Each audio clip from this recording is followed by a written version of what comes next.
नाज़रीन, इसी मंजरनामे में मज़ीद बात करेंगे और इसके मज़ीद एस्पेक्ट देखेंगे कि मुस्तकबिल करीब के अंदर खित्ते को किन मुश्किलात का सामना करना पड़ेगा और बैनुल-अक़वामी सतह के ऊपर इस वक्त जो कोशिशें चल रही हैं वो रायगा किस हद तक होंगी या पाया तकमील तक किस हद तक पहुंचेंगी। इसी मंजरनामे में बात करेंगे। हमें ज्वाइन किया है दिफाई तजयकार ब्रिगेडियर रिटायर्ड वकार खान साहब ने। ब्रिगेडियर साहब, बहुत शुक्रिया आपके वक्त का। ब्रिगेडियर साहब, इस वक्त की मौजूदा सूरत हाल देखें, हमें उर्दन, बहरीन, कुवैत, वहाँ पर जो सारी चीज़ें देखने में आ रही हैं, फिर खलीजी ममालिक की तरफ से ये कहा जा रहा है कि हमारे डीसैलिनेशन प्लांट के ऊपर हमले हो रहे हैं, और दूसरा अगर ईरान को देखें तो ईरान में भी हमलों का सिलसिला जो है वो वसीतर होता चला जा रहा है। तो इसके नताइज क्या निकलेंगे? अगर ये रिफ्ट ख़त्म भी होता है तो जिस तरह से हमले हो रहे हैं, जिस तरीके से नुकसान हो रहा है, ये तो फिर भी किसी न किसी मामले पर ट्रिगर करता रहेगा मुस्तकबिल में भी। Ji Salman, thank you very much. I think बिल्कुल आपने सही कहा कि इंतहाई कॉम्प्लिकेटेड सिचुएशन है। और अभी आज जो कुछ डेवलपमेंट्स हुई हैं, कल मार्को रूबियो का स्टेटमेंट था रिगार्डिंग डिप्लोमेसी, और आज एक सर्वे भी प्रेसिडेंट ट्रम्प ने शेयर किया है जिसमें by and large American public is for peace, and I don't know उन्होंने क्यों ट्वीट किया है। ऑन ग्राउंड असल में अभी एक स्कॉच अर्थ पॉलिसी और less than less of war and more of scorched earth policy.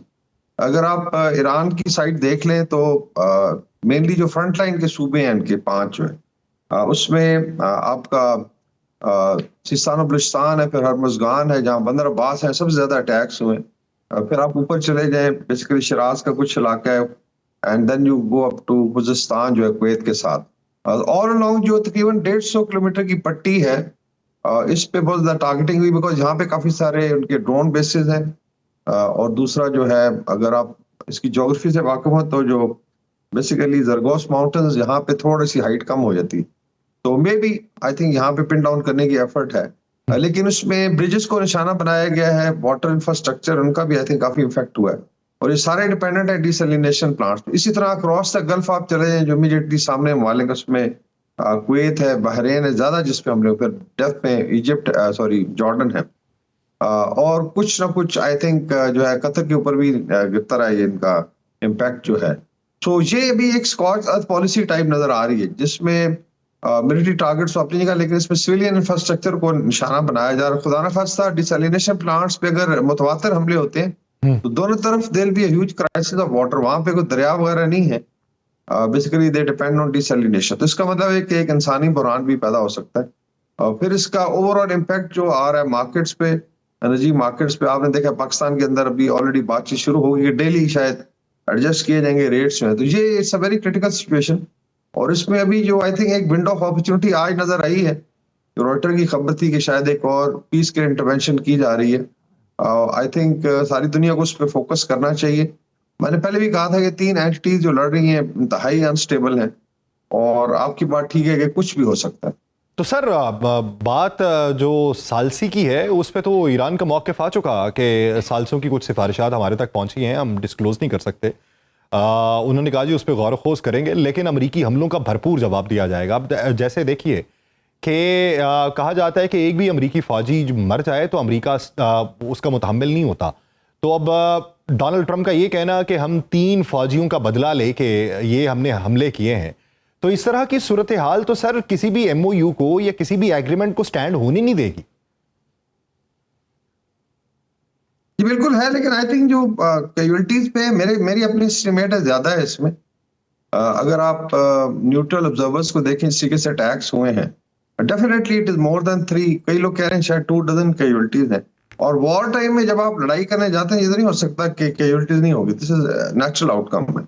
बाकी जो है मैंने आपको बताया है कि मेनली जो पीस के लिए इतनी एफर्ट हुई, और भाई आप कैलकुलेट करें कि खुदा ना खास्ता लेट से ये आगे स्ट्रेच करती है लड़ाई 10-15 दिन और, तो और ज्यादा नुकसान होगा, but ultimately they will come to negotiation table, और वहां पे फिर बैठ के बात करनी पड़ेगी। तो they have to I think calculate cost benefit analysis, दोनों साइड्स को करना चाहिए कि इसमें किसका फायदा किसका नुकसान है। I think it's more of ego now than strategy जो है, ये ईगो का मसला बना हुआ है। ट्रम्प की ईगो का भी है, और दूसरी साइड पे आई वुड से IRGC है, बिकॉज आई थिंक जहां पाकिस्तान कतर इनको लेके गए थे, बड़ा ही अच्छा विन विन सिचुएशन था, और आई वुड से कि Iran was on upper hand, morally भी और मिलिटरीली भी बड़े अच्छे उस पे नोट पे खत्म हो सकती थी। बट लेट्स सी कि अभी इसको किस तरह रिस्पॉन्ड किया जाता है, लेकिन अभी जो विंडो है आज की, आई थिंक इस पे ज्यादा फोकस है कि हो सकता है कोई ब्रेक थ्रू हो और फिर दोबारा नेगोशिएशन टेबल की तरफ इनको लाया जाए। अच्छा सर, अभी अगर सूरत हाल हम देखें यहाँ पे हमें ये मालूम पड़ता है कि एक जेर तामीर पावर प्लांट के ऊपर भी हमला किया गया। अब अगर हमलों का दायरा इस हद तक वसी किया हुआ है तो फिर मुस्तकबिल के अंदर बैनुल अक़वामी जौहरी तवानाई एजेंसी को ईरान जो है वो वेलकम किस तरीके से कर सकता है? जिसमें देखें अभी अगर तो इसका फैलता है दायरा तो फिर तो I think there will be huge loss. उस दिन भी हमने बात की थी कि देन देयर आर चांसेस कि खुदा न खास्ता अगर इसमें दो ममालिक टारगेट होते हैं, देखिए किसका नुकसान है। By the way let's say अगर अमेरिका का भी देखा जाए तो वो तो बाहर से आए हुए हैं, क्रॉस द अटलांटिक है, इसराइल भी एक साइड पे वेस्ट एशिया में। मेनली तो इसमें मुस्लिम ममालिक आपस में मारे जा रहे हैं ना, चाहे इंफ्रास्ट्रक्चर है, चाहे इनका एक लेट्स से परसेप्शन है पीस स्टेबिलिटी की, वो खत्म हो रही है। और अगर मिसकैलकुलेशन हो, इसमें आपको पता है काफी सारे मुआहदे हैं पाकिस्तान के भी, स्पेशली सऊदी अरेबिया के साथ, अगर अभी तक तो बड़ा रेस्ट्रेंट रहा है और इतना अगर पुश किया जाता है कि पाकिस्तान जंप से, जस्ट इमेजिन के फिर होगा क्या, फिर जहाँ पे बैठ के हम मातम ही कर रहे होंगे आई थिंक इस्लामिक वर्ल्ड का। तो that's why it's become very very important कि रिस्ट्रेंट का मुजाहरा किया जाए और जितना हो गया उसके बाद दे शुड कम बैक। और अभी भी I think peace can be given a chance और सिचुएशन को बचाया जा सकता है, but otherwise there are chances कि चीजें बिल्कुल हाथ से निकल जाएंगी। You can't even I think imagine कि फिर क्या होगा। अब ब्रिगेडियर साहब, आप समझते हैं कि अब जब टेबल पे बैठेंगे तो सूरत हाल वही होगी जो गुज़श्ता बार टेबल पे बैठे हुए थी? क्योंकि उससे पहले जब टेबल पे बैठे हुए थे तो आबना हरमुज़ वाला मामला नहीं था, तब जब बैठे तो आबना हरमुज़ वाला मामला था, क्योंकि ईरान का ये मानना था कि जिस हद तक नुकसान हुआ या जिस मामले में हम अपर हैंड हैं हम उस बारे में निगोशिएट करेंगे। तो अभी की बार जब बैठना होगा तो ये पुरानी बैठक से चेंज चीज़ें होंगी या वही होंगी, या उस पे अपर हैंड किसी मुल्क का दिखाई देगा? जी देखिए, मेरे ख्याल में तो मायदे में शायद इंटरप्रिटेशन का गैप था।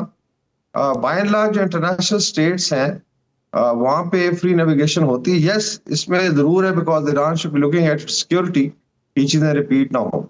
मेरे ख्याल में अभी जब बैठेंगे तो I think there be slightly different situation. I don't know कि मिलिट्री अभी सिचुएशन जो है ऑन ग्राउंड और जो अटैक्स में उनका इम्पैक्ट क्या आया है, because if you look at targeting, if Iran was targeting 10 that's it, और तो तकरीबन 100 targets across the gulf engage हो रहे थे। इसका मतलब है कि शायद उधर ज्यादा नुकसान हुआ।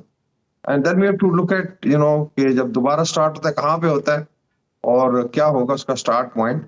बट बाय एंड लार्ज जो इस्लामाबाद आप कह लें एग्रीमेंट का जो ड्राफ्ट था, वो that can be a basis for further negotiation. इसमें मेरे ख्याल में चाइनीज रशियन फेडरेशन की भी एफर्ट होगी कि चीजों को यहाँ पे रोका जाए, बिकॉज जो एनर्जी क्राइसिस है या ह्यूमैनिटेरियन क्राइसिस होगा उसको तो खैर कोई भी बर्दाश्त नहीं कर सकता। ये इंटरनेशनल वाटर्स भी है, इंटरनेशनल कमर्शियल एयरलाइंस का बहुत बड़ा कॉरिडोर है और ऑलरेडी फ्लाइट्स डिसरप्टेड हैं और उसमें भी बिलियंस का लॉस हो रहा है। And then main thing is के लोग मारे जा रहे हैं अक्रॉस बोथ साइड, तो दैट्स वेरी वेरी अनफॉर्चुनेट। लेकिन हतमी तौर पे कुछ कहना है जी कि एग्जैक्टली क्या होगा, I think this is now entirely up to decision makers जो दोनों साइड। तो सर मेरा एक आखिरी सवाल, आप क्या समझते हैं कि अभी जो सूरत हाल चल रही है, इससे पहले जब MOU साइन हो रहा था तो ये खलीजी ममालिक के साथ ईरान के ताल्लुकात किसी हद तक बेहतर हो रहे थे, या वो रिफ्ट का खात्मा हो रहा था, या हमने ये देखा कि वो पोस्ट वॉर सिचुएशन पे जो टारगेटेड एरियाज थे उनमें से कुछ ममालिक को मिन्हा किया गया, लेकिन अब तो ओवरऑल हर मुल्क के ऊपर जो है जवाबी हमले किए गए हैं। तो अब की बार वही रिफ्ट जो है उसके खात्मे का मंजरनामा होगा, मजीद सिफारती महाज पे बढ़ने की तगोदो देखने में आएगी, या फिर सूरत हाल बदल भी सकती है? आई थिंक पहले तो ये कि दे शुड बेसिकली जो बात हो रही सीज फायर की कि 10 दिन का कम से कम आप गैप दें दोनों side and then we get back. और आपकी बात ठीक है, last time I think there was some I would say some goodwill, specially I refer to जो सैयद अली खमेनाई शहीद का की आखिरी रसूमात उसमें कौन कौन शामिल था। This was Saudis were there, Qataris were there despite being attacked. और अभी भी देखें अगर मेडिएशन में कतर दोबारा आ गया था, इसका मतलब है कि डिस्पाइट के देवर अटैक।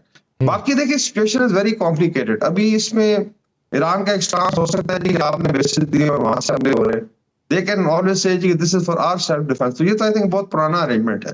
बट आई फील के नाउ इम्पोर्टेंट थिंग इज कि इसको सीज फायर होकर दोबारा they should sit down and then they start negotiation. लेकिन उसमें आपकी बात ठीक है कि अभी नए प्रेशर पॉइंट्स क्रिएट हो गए हैं और उनको भी I think we'll have to take into account. जो भी नेगोशिएटर के लिए I think become more difficult, but let's hope कि जो है अमन की तरफ से चीजें जाएं, otherwise there will be huge destruction in the region. सालिसों के लिए मुश्किलात का जो है वो बढ़ना इस वक्त दिखाई दे रहा है, लेकिन उम्मीद ये करते हैं कि हालात जो हैं बेहतरी की जानिब माइल हों और दुनिया पर से खतरे के बादल जो हैं वो ये छटें। बहुत शुक्रिया